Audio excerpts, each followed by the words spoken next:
Let me cleanse this energy really quick. I just want to first and foremost say that you are more capable than you imagine, than you know, because we run in cycles and we continuously fortify ourselves in the cycles that we run. Before I do this reading, I really want to ask you to take a minute and assess, one, what it is you're proud of for yourself this year. That's important. And two, what you want to see happen between now and December, or like the end of December. It can be that simple. Pause this if you need to think about it, but I'm serious. Take a minute to assess what you're proud of and what you want to see happen. Because I know we've all been dealt a really shitty year, and it can be very, very disheartening. You know, I've battled with depression as well, but you can't let that be what is the thing that stops you from being great, okay?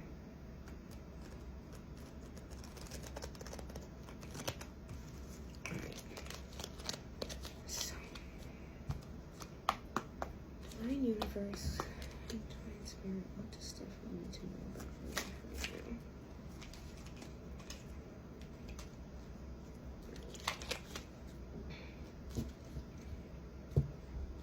So, the first card we have is what I call back of the deck energy. If you've seen my TikTok, you know what that is, but I'll explain it.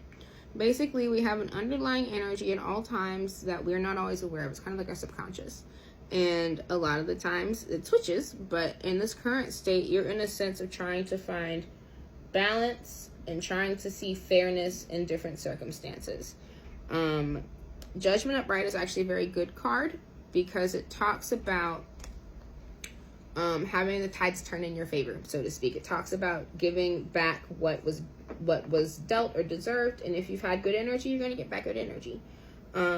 It's a very balanced card in terms of like legal things and stuff like that. So I figured this card was going to come up actually. Okay, so I know you kind of called it when you said it says failure. It doesn't say failure, but it does say you've been going through a lot. So let's see if I can actually pan on this. Hello. Can you see this? Now you can. So I will hold these cards up one by one and explain what they mean. I asked, where are you at right now? And right now, you are in a sense of moving fast, but not knowing where you're going. Rapid action. You need to make decisions quickly. You are not feeling like you're in control. You're not feeling as headstrong as you usually are. You've had a lot of heartache, not just from people, but from life itself. This is a card that talks about sorrow. And this last card is talking about deceptive tendencies, wanting to win at all costs. I feel like you are in a position where it's all or nothing, and I don't want you to put yourself in a position where you're going to hurt yourself or others or have them hurt you. Okay? I know that's very fast-paced. Do not put yourself in a position to hurt others or hurt yourself. Do not try to engage or have people engage in sneaky tendencies with you, and if they have been and you're aware of it, stop it.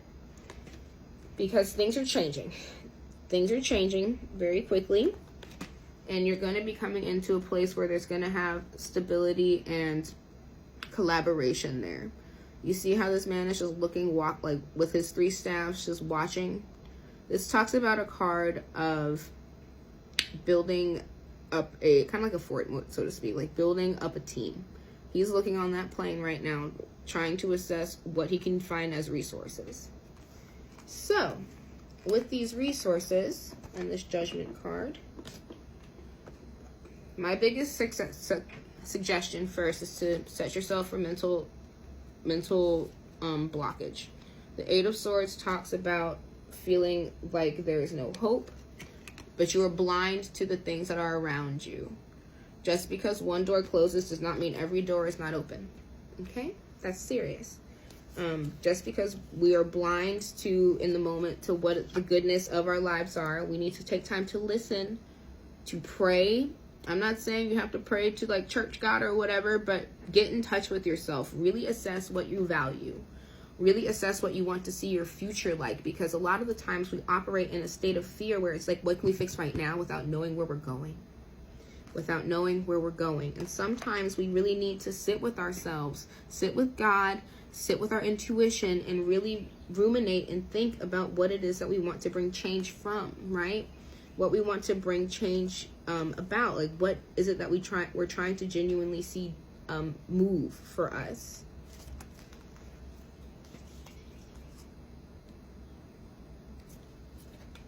When you do, you get the Sun. This is the most favorable card in the deck, okay? This is a card that talks about abundance, prosperity. I have it tattooed on my leg. I have it colored above me. That is a card that you genuinely are in destiny for. That is a life you are destined for, but you need to actually sit down and stop trying to figure out what ways you're going to make money without having a plan about what you want to do with it, how you're going to budget it, how you're going to allocate it, instead of just have it. Queen of Pentacles, another favorable card. Money is something that we can see come in and come out like the wind in leaves, right?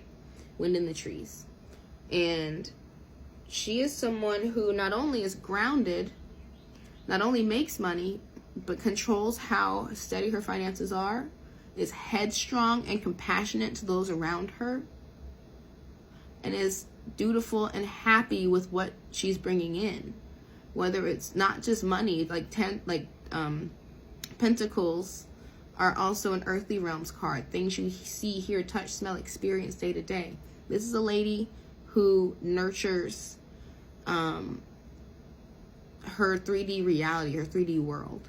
And without having a clear sense of direction about what it is that Stephanie wants to see for herself, for Cece, for her career, for her partner, whatever, we don't know what we're going to do once we have what we have. We can have all the abundance in the world, but if we can't maintain it, there's no point. There's no point. Cool.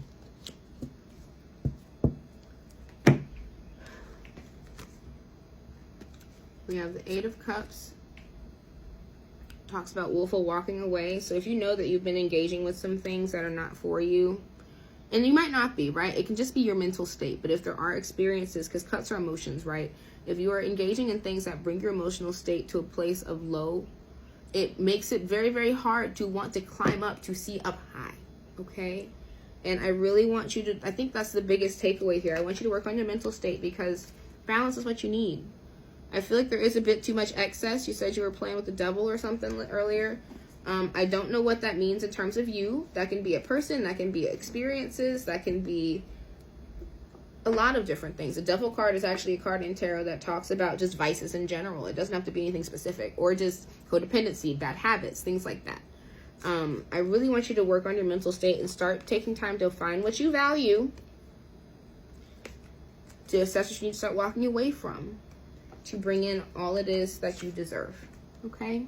This wasn't that bad, but the beginning of that was very much an assessment about where you are, but that's not where you're headed, my love. That is not where you're going. But you need to take time to figure out what it is amidst depression. Sometimes the biggest thing we can have is gratitude, and take time to actually stop wallowing and start working through our sadness, working through what hurts us. Journal, I don't know, but genuinely, you need to take time to think about what it is that Stephanie deserves. And what you want, but what you deserve. Okay? I love you. I hope this helps. Don't give up hope. Your job is coming. You just got all these cards about abundance. Find some stuff that you enjoy. Maybe that means being a receptionist. You know, you don't have to always look for the highest paying job if you need a job now. It doesn't matter. You can always switch shit later, but you need to start stacking bread if you need to start stacking bread. Okay. Bye.